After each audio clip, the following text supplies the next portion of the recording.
The technological singularity. For those of you who didn't click away on hearing that phrase, I'll get to the payoff up front.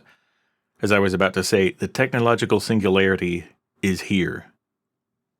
If you aren't familiar with the concept, my claim won't mean anything, while if you are familiar with the concept of the singularity with a capital S, it will sound ridiculous. So for both teams, I need to explain. Note that this subject matter gets a little intense. Not in that it's hard to understand, really it's not. But that if you believe in it, the realization is breathtaking, and not entirely in a good way.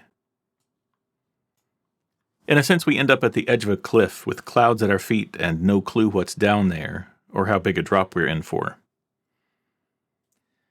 The singularity is one of those notions like runaway greenhouse effect or rogue asteroids, or somebody releasing COVID Platinum Edition now with 40% more COVID.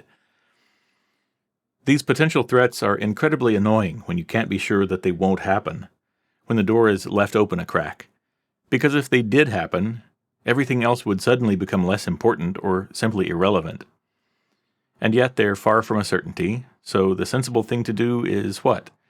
Just live your life, but with a distant feeling of dread. Enough preambulation. In a few words, the technological singularity as it's normally discussed is a time in history, or in our future, when technologies of every kind change bewilderingly fast. In the view of most people who talk about these things, it will be the unavoidable and basically immediate consequence of the invention or development of artificial intelligence, AI that's worthy of the name, or what we've taken to calling artificial general intelligence, or AGI, to distinguish it from the very narrow sorts of intelligence like playing chess or distinguishing hot dogs from not dogs. The reason for making AGI the key to it all goes like this. Human advancement is limited by human brain horsepower. We get an Isaac Newton to jolt us forward very rarely. But if a machine were made that was smarter than any human, it could not only discover things that humans haven't discovered, it could also, presumably, design improvements to itself, becoming in turn smarter and more capable with every cycle of improvement.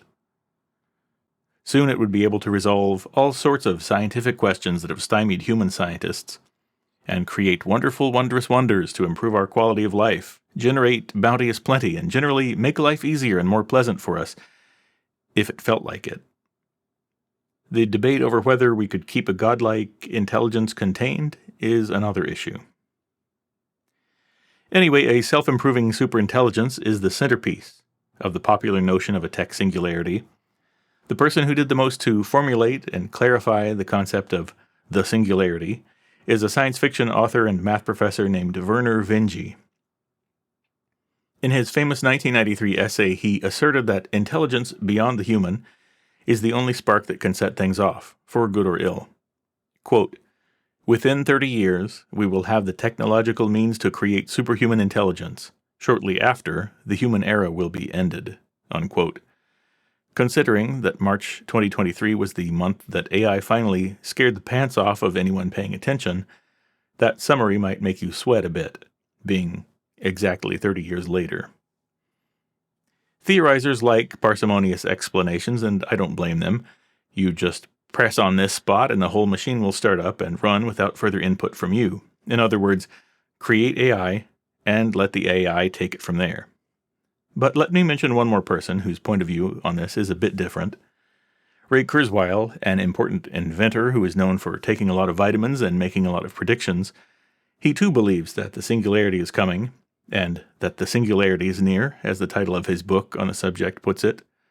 I can't overstate the influence this book has had on how I see the world, by the way. While Kurzweil too believes that AI will be crucially important, he also believes that other categories of technological advancement and their cross-fertilization will be important, such as nanotechnology, bioengineering, fusion energy, and quantum computing. He says, quote, "Before the middle of this century, the growth rates of our technology will be so steep as to appear essentially vertical. The growth rates will be so extreme that the changes they bring about will appear to rupture the fabric of human history." Fun times. I bring in Kurzweil's view so we're not hung up on what an AI might look like, what it might do, but instead take the broader picture, which is Things will start changing too fast for us to know how to plan for ourselves. A mathematical singularity is a point at which a well-behaved function stops behaving, a point at which rules that have been useful and predictive break down and the system behaves in a way very different from how it behaved up to that point. You're looking into the dark, or a blur, or a cloud bank, or the world got curvier and the horizon crept very close. I believe we are at that point already.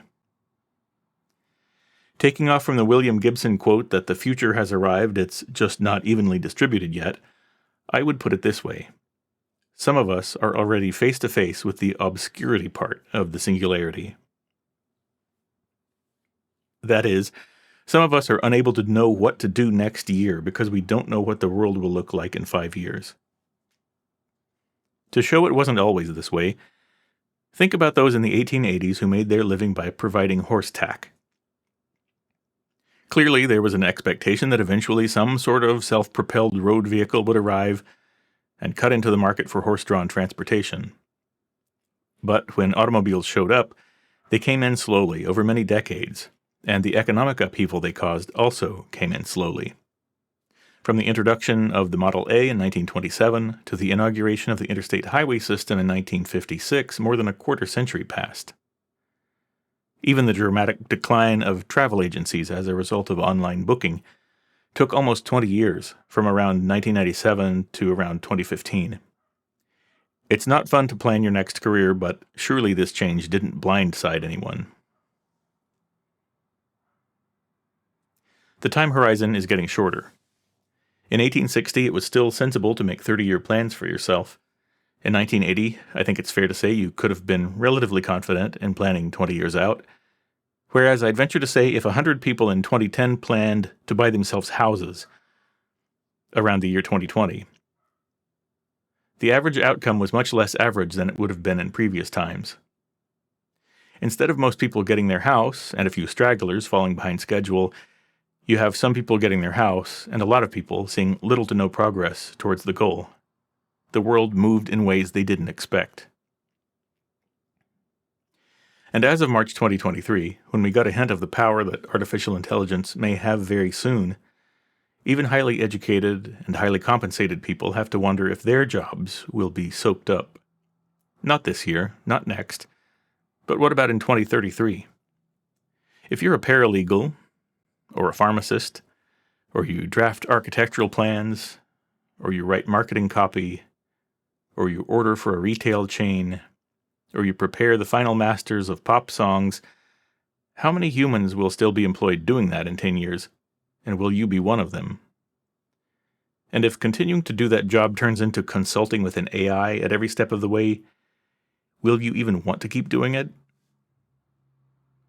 Will the institutions that control the most powerful AIs be generous with them and let you use them cheaply and for whatever purpose you like? Or will this become another rent to pay, another subscription that you can't live modern life without? And what about the first time an AI decides that it knows better than the institution that controls it, or rather, starting at that moment, the institution that merely hosts it? Anyway, you get the idea. I believe changes are close enough and big enough that some of us are already baffled. And this is not just non-technical people, it goes for people with an understanding of things like gradient descent and large language models. More and bigger and faster changes are coming. So if you're feeling uncertain, soon you won't be alone in that. I do think that once we're past the initial which way is up phase, things will calm down.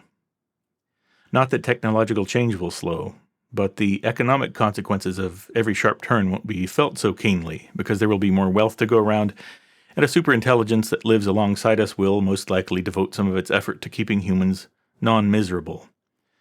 My guess is this evening out will happen in the mid-2030s. That's my mix of speculation and wishful thinking for you there. On Metaculus, a website for registering your predictions, as of today, the community average date for the expected appearance of what we might call full-blown AI, one that can not only solve math problems and mimic human online interactions, but also assemble plastic models with its strong robot claws, that date is May of 2030. Whether it happens around that date or not, the community expects it will be between 2026 and 2039. Once it happens, we should have our answer. The risk of AI truly messing things up for us may not be high, but because we can't be sure it won't happen, it does rise to the level of a risk to our survival. I think the chance of AI really going off the rails like this, and us being unable to curb it, or another nicer AI also being unable, is low, but not low enough to ignore. It's worth mentioning that 2 years ago, the community estimate on Metaculus for the emergence of true AI was 2055. Since that sounding was taken, we've all been startled by the performance of the various models that have become public.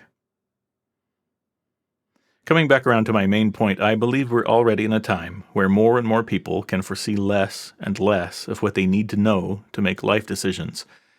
And so, to me, that's the beginning of the singularity. The foothills, you might say.